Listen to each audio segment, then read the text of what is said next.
Quyosh vitamin D chiqarayotgan paytda quyoshda toblanib olay. Kim aytdi? Men vitamin D ni manda bor deb. Menga bolaligimdan shunday deyishgan. Aslida unday emasmi?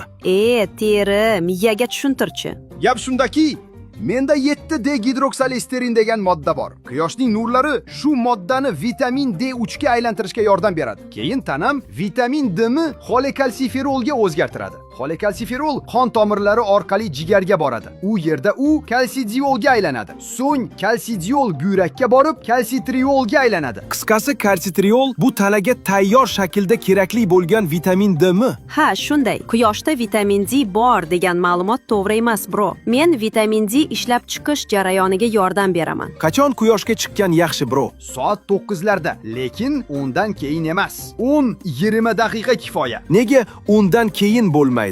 Chunki ultraviolet nurlari juda kuchli bo'ladi. Terini shikastlashi mumkin. Tushundingmi?